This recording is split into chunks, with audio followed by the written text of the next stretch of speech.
What is going on, everybody? FJC here, back with another Spectre Divide video. And a lot of people in my Twitch chat have been asking me recently to make a Spectre Divide settings video. If you guys haven't seen my stream yet or checked it out at all, first link in the description. I've been streaming Spectre Divide practically 7 days a week since the game's release, and I'm absolutely in love with it. So if you guys want to see some more Spectre Divide content from me and see me playing live, definitely check it out. And just before we continue on with the video, make sure you guys are subscribed to the channel and turn on post notifications to stay notified whenever I make new uploads, as well as check out my TikTok for more short form content from the boy. With all that out of the way, let's get right into the settings. The first panel is going to be the accessibility panel. Starting with the first setting, you're going to turn subtitles preset off, as well as motion sickness prevention. But if you guys do find that the game is making you a little motion sickness, definitely turn this on. I personally don't have a colorblind filter on, but obviously if you're colorblind, go ahead and turn it on and you can adjust the setting right here. I turn on blood effects, also swap camera effect and damaged camera effect. I also keep team line of sight lasers on. This helps me out greatly in my opinion, and lets me know if me and my teammate are holding the same angle. You'll run into a lot of situations, especially if you solo queue, where you'll have teammates that do not communicate within the chat or even voice comms. So this is extremely useful for that. Enemy outline color, which is another extremely useful setting. I personally turn it to yellow because yellow is the fastest color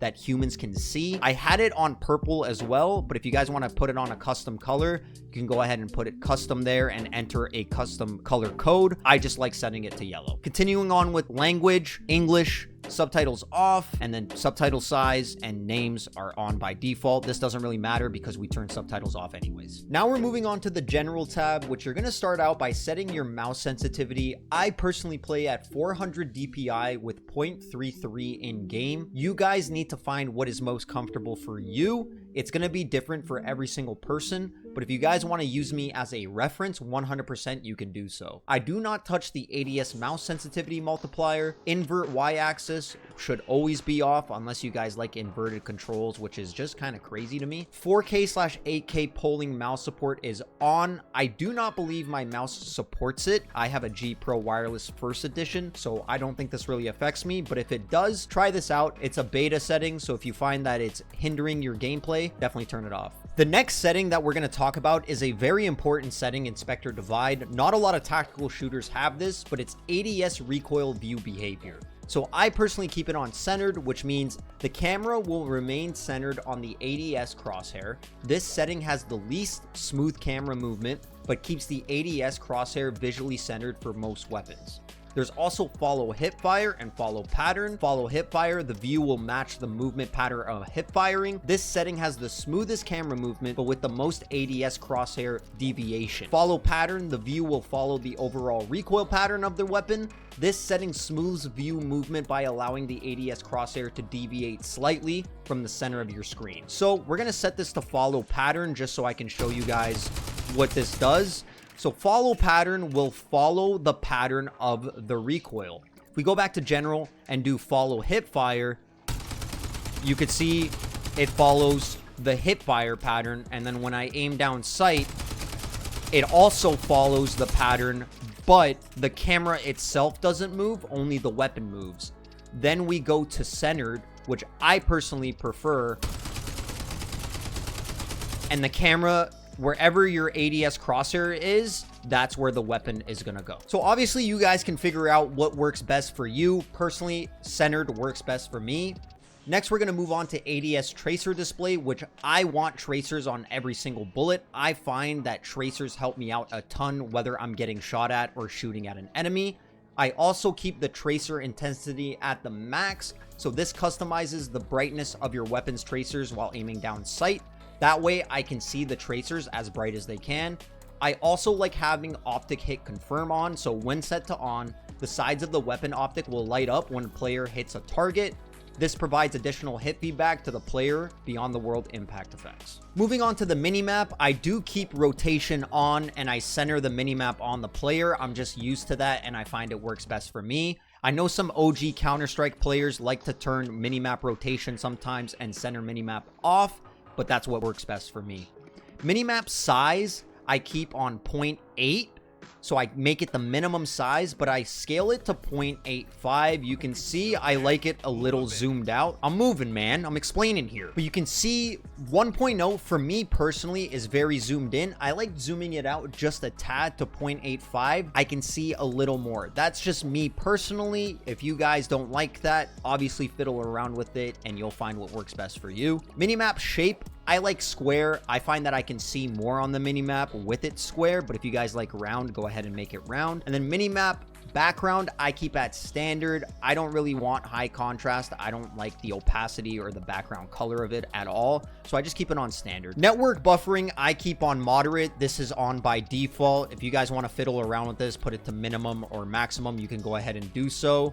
As well as export network timings, I keep this off and only allow party invites from friends. You can turn this on, but I personally keep this off. Every single type of text chat for me is enabled. I like to type to my team as well as in the match sometimes saying GG, but if you guys want to turn this off, go ahead and do so here. Next, we are moving on to the graphics tab, and compared to a lot of other games, there's not a whole lot to go over here. So I personally play on windowed full screen because I do live stream a lot and I have to alt tab. And I find that newer games actually work better with higher quality PCs on windowed full screen, especially on games that run on DirectX 12. The brightness and contrast I keep at 1. If you guys want to make the game a little colorful but darker, go ahead and turn up the contrast, but I personally don't like it as much. I also turn off my frame rate limit. You can go ahead and limit your FPS here, but I personally don't think this game has any issues performance-wise, so I turn it off. As well as VSync, you always want to turn off VSync if you're not going to cap your FPS. Render scaling should always be on 100, so that way you get the maximum quality depending on the resolution you're playing on. If you're playing on a different resolution or you find that the game isn't performing well, you can turn this down a little bit, but it will make the general quality of the display way worse. For textures, I go ahead and keep that on epic. Effects and post-processing, I keep that on low. And then no matter what game I'm playing, I always turn off NVIDIA Reflex as well as DLSS. I personally don't like these settings at all, and I always think super sampling makes the games way blurrier, so I'm better off turning these settings off. You guys can keep them on if you'd like, but for me personally, it's better that it's off. Now we're moving on to the Crosshair tab, which is a pretty important tab for a game like Spectre Divide. You can customize your crosshair however you see fit, whatever works better for you. I'm going to quickly go over my crosshair settings, as well as in my Twitch channel, I have a crosshair command. So if you guys want to quickly head over there, type in !crosshair, you'll also get all the settings to this. ADS color is pink. The opacity is 1. The thickness is 2.0. I do have an outline. Outline opacity is 0.5. As well as ADS outline thickness 2.0. For the hip fire, it's the same color pink. Outlines are on. The outline thickness is 1, and then I turn the center dot off. The inner line opacity is 1. The inner line length is 6. Inner line thickness 2.0. Offset 2.0. Show firing accuracy and show movement accuracy are also off. I do like my crosshair to be exactly like the same one I had in Counter-Strike. Outer line opacity is 0, so all these settings are disabled. And then for the sniper, color pink, sniper dot opacity 1.0, sniper dot thickness 2.0, the center dot outline is on, opacity is 0.5, and then the outline thickness is 1.0. For the audio tab, the only thing that I've really changed is the master volume. I put that to 0.5 because my in-ears are pretty loud. Everything else is practically default, except for my team voice chat key. That's about it. That's about the only thing I've really changed. Same with the key bindings. It's practically all the same, except I use ADS toggle, which I know a lot of people freak out about, but I do like toggle. Everything else is pretty much default. And same with the stats. The only thing I turn on here is the FPS on text. So guys, I really did hope you enjoyed the video. I know there's a couple of settings in this video that people may not have known about, like the ADS recoil view behavior. So go ahead and mess around with those in game. But I do really appreciate all the love and support as of recently, guys. Do me a favor, once again, drop a like on the video and subscribe to the channel if you haven't. And I will see you all in the next video. Peace out. Have a great rest of your day, guys. Much love.